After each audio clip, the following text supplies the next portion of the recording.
Good evening dear student, welcome, स्वागतम। कैसे हैं आप सब? आई होप कि आप अच्छे होंगे।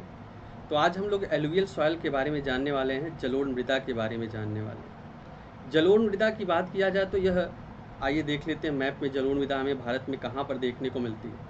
देखिए, जलोढ़ मृदा के संदर्भ में बात किया जाए तो जलोढ़ मृदा का जो क्षेत्र है, ऐसे तो भारत में देखोगे कई प्रकार की मृदाएं देखने को प्राप्त होती हैं, लेकिन इन मृदाओं में भी आप देखोगे तो जलोढ़ मृदा, ये वाला जो क्षेत्र आप देख रहे हो, ये जलोढ़ मृदाओं का क्षेत्र है।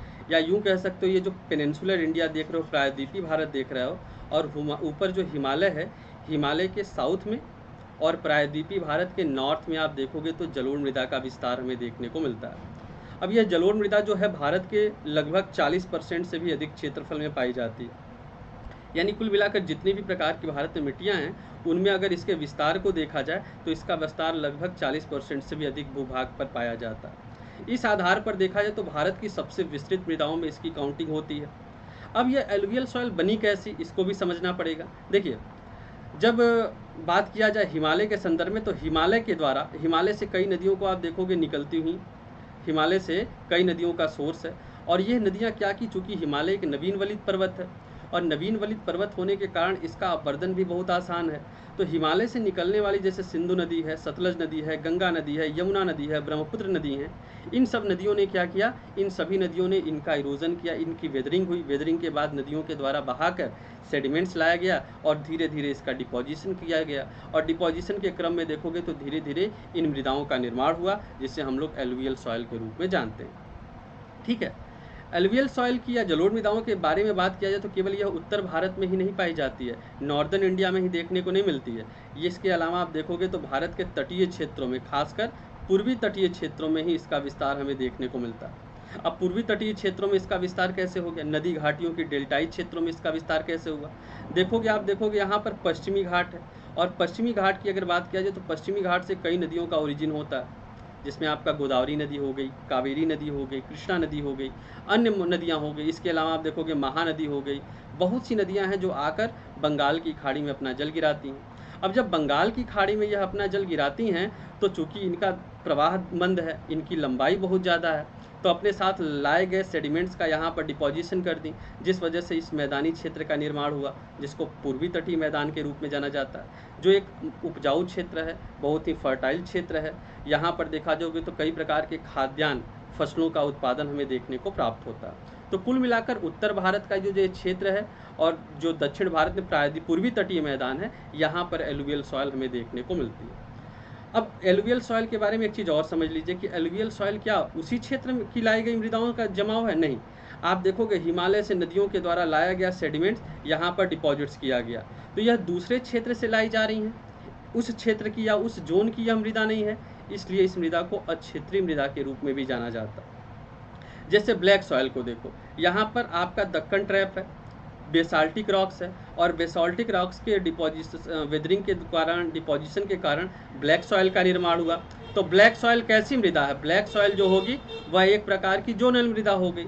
लेकिन वहीं पर एलुवियल सॉइल की बात किया जाए तो यह एक प्रकार की अजोनल मृदा के रूप में जानी जाती है। ठीक है, तो आइए इस मृदा की महत्वपूर्ण विशेषताओं पर थोड़ा सा हम लोग चर्चा कर लेते हैं, इसके क्या क्या महत्वपूर्ण इंपॉर्टेंट्स है।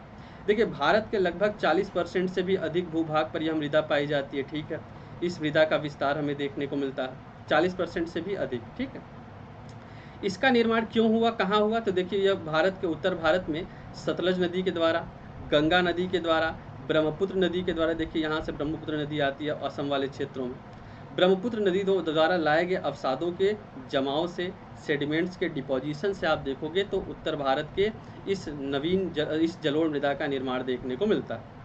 इसका विस्तार उत्तर भारत में आप देखोगे तो पश्चिम से पूर्व की ओर स्थित है, यहाँ से लेकर वेस्ट से देखिए ईस्ट तक फैला हुआ है, जिसमें आपका पंजाब हो गया, हरियाणा हो गया, राजस्थान हो गया, यूपी हो गया, बिहार हो गया, असम हो गया, ये सब राज्य हमें देखने को मिलते हैं। तथा इसके अलावा पूर्वी तटीय मैदान जो है, यह भी आप देखोगे तो इसके अंतर्गत आने वाले क्षेत्र हैं, जहाँ पर जलोढ़ मृदाओं का निर्माण देखने को मिलता है।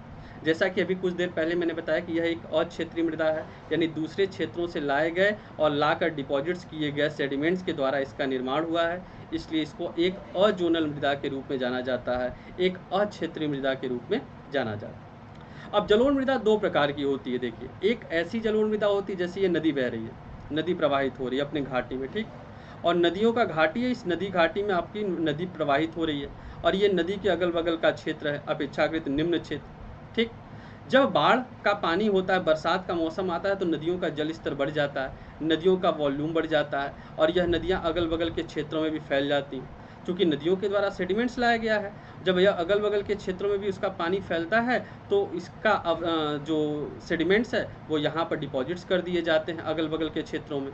अगल बगल के क्षेत्रों में इसका डिपोजिशन हो जाता है और इसके वजह से एक परत बन जाती है, डिपॉजिट्स यानी अवसादों की एक परत का जमाव हो जाता है, जिस वजह से यहाँ पर हर साल जो है नई नई परतें बनती रहती हैं। इस वजह से यह क्षेत्र जो है अधिक उपजाऊ का क्षेत्र होता है। इसको नवीन जलोढ़ मृदा कहते हैं, जो नदियों से लगा हुआ क्षेत्र है।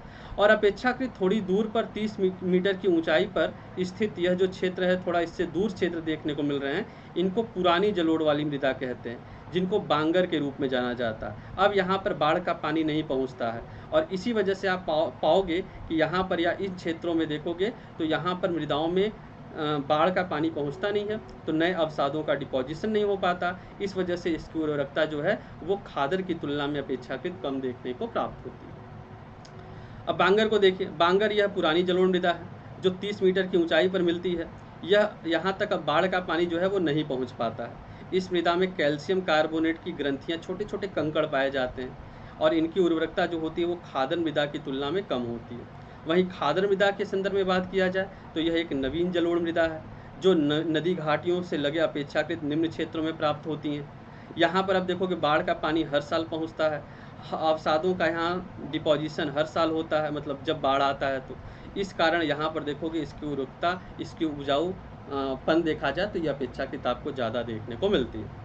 इसके अलावा एलुवियल सॉइल की और भी महत्वपूर्ण विशेषताओं पर बात किया जाए तो इसमें देखोगे तो यह पोटास और चूना की मात्रा के लिए तो रिच है, लेकिन अगर देखा जाए फास्फोरस, नाइट्रोजन और ह्यूमस के दृष्टिकोण से देखा जाए तो ये सब खनिज इसमें बहुत कम मात्रा में प्राप्त होते हैं, यानी इसका अभाव पाया जाता है। वैसे आप देखोगे अमूमन तो भारतीय मृदाओं में फास्फोरस, नाइट्रोजन, ह्यूमस का तो अभाव पाया ही जाता है, लगभग कुछ मृदाओं को छोड़ के हर मृदा में, लेकिन यह जलोढ़ मृदा में भी इस प्रकार खनिजों का अभाव देखने को मिलता है।